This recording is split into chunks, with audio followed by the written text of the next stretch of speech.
Hi, I'm Ryan Szymanski, curator for Battleship New Jersey Museum and Memorial. And today we've got my older Kobe Musashi model out, which means we're going to be talking about the Battle of the Sibuyan Sea. This is another video in our series on the Battle of Leyte Gulf, which of course is leading up to the 80th anniversary of the battle, which we're going to be celebrating, memorializing on board Battleship New Jersey on Saturday, October 26th, 2024, when we're having a big symposium with a number of famous historians who are going to be there with us to talk about the battle. In fact, today's video is going to be just something of a primer because Kinefel is going to be on board the battleship again, and he's going to be doing a presentation on the Sibuyan Sea. So again, I'm just going to cover some of the basics here, and Jack's going to go into significantly more detail in just 2 weeks' time. So there are still some tickets available for this event if you want to come out and meet him and a bunch of other famous historians. There's a link in the description below. Check out this lineup of speakers that we have. So, the Battle of the Sibuyan Sea is a naval battle that's fought between Admiral Halsey and 3rd Fleet and Admiral Kurita and his center force. Additionally, center force, it's not quite accurate to say that they're able to draw on land-based air forces for this battle. However, it turns out that Japanese land-based air forces participate in this battle, which is a good thing because Kurita's center force has no carriers. It's got no indigenous aviation capacity with the exception of a handful of search planes on their battleships and cruisers.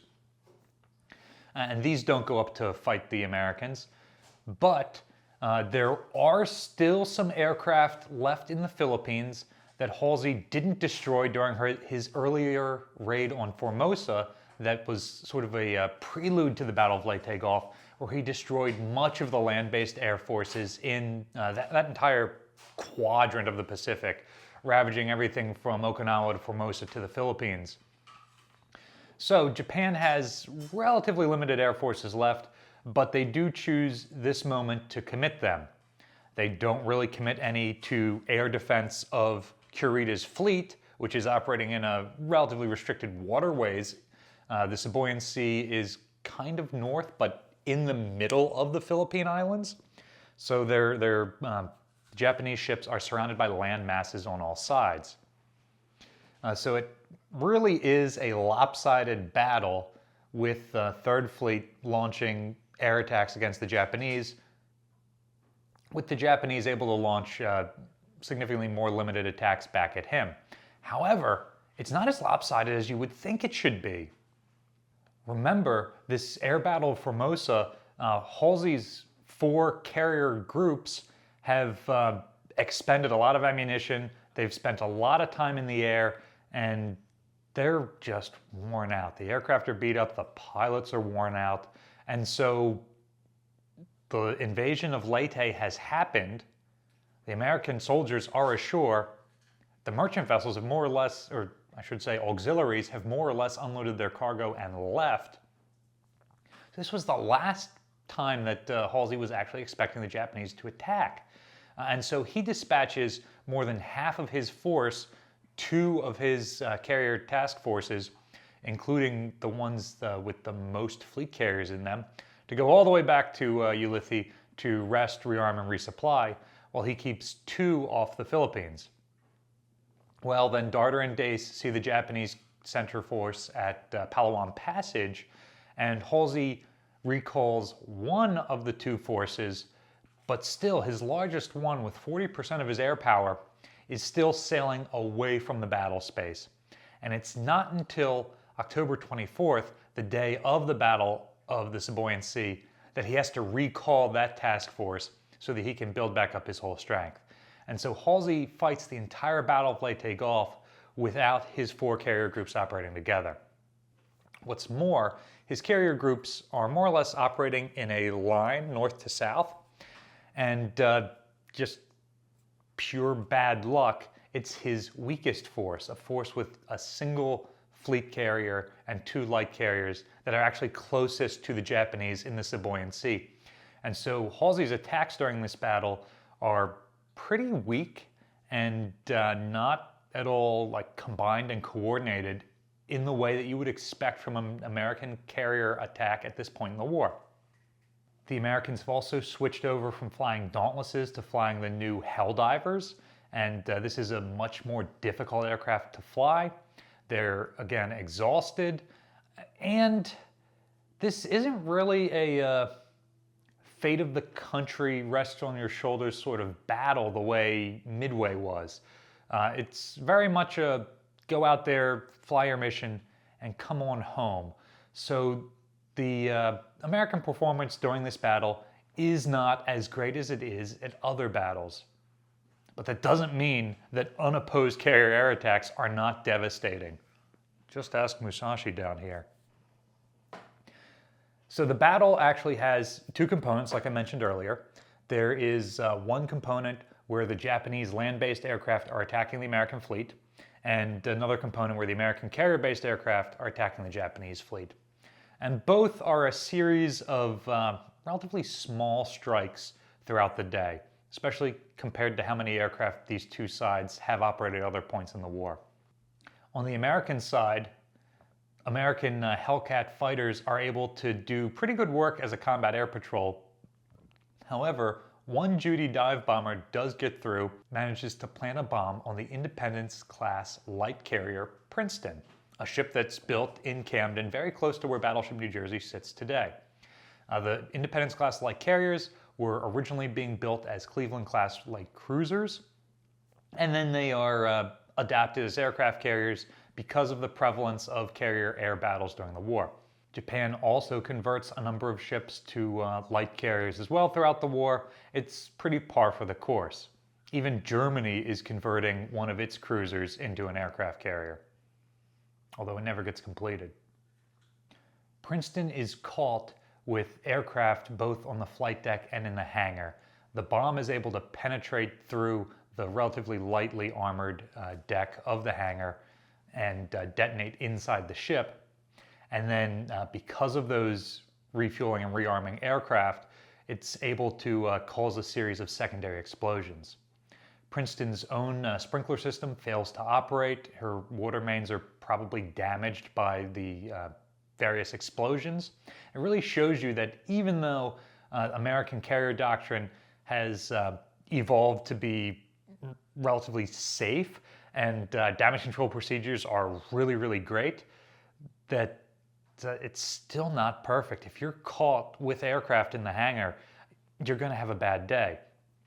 And so Princeton's ability to fight the fires is limited, but escorting ships come to the rescue. Several destroyers come in. It's kind of heavy seas, so these destroyers keep getting thrown against Princeton and then they get damaged. One destroyer has her mast taken off. Other ones get dented up. I think one has a torpedo tube knocked out of action, a like quintuple torpedo tube launcher.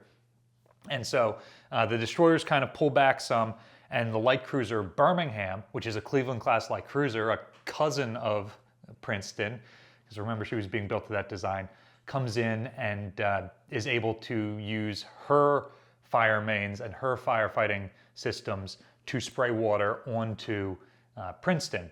And it seems like they're getting the best of the fire. The flight deck fires and the hangar deck fires are getting under control. However, the fire is still raging below decks, and it is believed that the fire made it to the aft bomb magazine, which caused a large enough detonation that it actually severely damaged Princeton, which was already damaged, severely damaged Birmingham and forced her to retire from the battle, and damaged some of the other ships that were around her. So this is a major explosion that manages to damage several ships. Still, at the end of the day, only 1 out of 14 crew members on Princeton is lost. Out of a crew of roughly 14 or 1,500, she only loses something like 130 sailors, somewhere in that neighborhood. While Princeton ends up sinking as a result of this action, the majority of her crew survives. And maybe that is a better tribute to American damage control than their ability to fight the fires on this ship. Princeton will be the last fast carrier lost by the United States in history. And later in this battle, we'll see some other aircraft carriers lost, but Princeton's the last one that's operating with a fast carrier task force in the entire war. Now, over to the main event. The Japanese, again, have very little air support. American aircraft come in pretty much in individual carrier strikes. It's not like massed air attacks, and are able to launch attacks. And initially in the battle, they spread their attacks out. A torpedo hits the heavy cruiser Myoko and does some serious damage to her and forces her to retreat. Japanese heavy cruisers really take a beating during the Battle of Leyte Gulf, which is, it shows how attritive this battle is, because Japanese heavy cruisers are probably still the best in the world between their gun firepower, their night fighting capabilities, and their torpedo armament. But they are absolutely beaten up between Palawan Passage, Sibuyan Sea, and then later off Samar. Not to mention poor unlucky Mogami at Suragawa Strait. Just about every Japanese capital ship takes some amount of hits, but with the exception of Myoko and Musashi here, none of them have their combat capabilities significantly reduced. Because the attacks aren't being very well coordinated, the American planes first target Musashi because she's a big target. Even from the air, they can tell that she's something special, and they start to attack her. And some initial torpedo hits cause an initial bomb hit actually ruptures a steam pipe between a boiler room and an engine room, which causes her to lose an engine. She starts to slow down. And as she trails further and further behind the rest of the formation, she becomes more and more the target of American airplanes. She's hit repeatedly by bombs and torpedoes throughout the day, and subsequent hits cause her to slow down more and more. Every time she's hit by a torpedo, she starts to list. These ships have massive counterflooding capability, so they're generally able to bring her back. But every time they do that, they're adding thousands of gallons of water to the ship, which is making her sit lower and lower and lower, especially by the bow. And some of the last pictures we have of Musashi, she is incredibly low by the bow. Accounts very much vary, and an examination of the wreck site hasn't really been able to determine how many hits she takes. Different reports basically say she took anywhere between 10 and 20 torpedoes and anywhere between 10 and 20 bombs. So this is a massive amount of punishment. It's more punishment than New Jersey could handle. Eventually she does succumb to this damage. However, by drawing off so many of those American air attacks, she basically saves the other battleships of the Japanese center force. The other 4 battleships are able to make it through relatively unscathed. They each take at least one hit, but they aren't heavily damaged by this encounter. The battle ends with Musashi sinking and Kurita having turned the entire rest of his force around as if he's heading back the way he came through the Sibuyan Sea. The American aviators return to their carriers and they tell Halsey during their debriefs that, hey, we have turned this Japanese force around. We have so heavily hit them. We've put tens and tens of bombs into Japanese battleships, big frickin' Japanese battleships, that this force is completely destroyed. And even though when you're doing a bomb damage assessment, you usually look at the numbers of hits that are recorded, and you knock that down by at least 2/3 or maybe even 3/4 to get the number of actual hits, it's still looking like, hey, if we scored 30 hits, wow, that's incredible. We must have destroyed this force. Not knowing that all 30 of those hits could have been on one ship. And even though they spread out their hits and managed to hit all these ships, it seems like a massive amount of damage has been done. This is the same thing we saw at the air battle of Formosa, where the Japanese were coming back and reporting that their night attacks were causing lots of damage to the American fleet. But it wasn't American ships burning. It was Japanese aircraft that had been shot down on the surface of the water burning that they were reporting as damage. Here, the Americans are reporting a ton of damage, the Japanese fleet are withdrawing, and Halsey, even looking at the bomb damage reports conservatively, thinks that this force is beaten. I don't have to worry about them anymore. And of course, that's going to come back to bite everybody in the rear end when later that night, Kurita turns back around and Halsey is already racing to the north to go and find Ozawa's carriers. So what battleship in history do you think absorbed the most punishment before sinking? I've heard really great arguments that it was Musashi and that she absorbed even more punishment than Yamato, because by the time the Americans attacked Yamato, they knew to focus all their torpedoes on one side, as opposed to on Musashi, where they're spread out along the whole ship, and torpedo hits on one side are able to counterflood the other, and so she takes more hits. Let us know in the comment section down below if you think there's another battleship out there that took more punishment.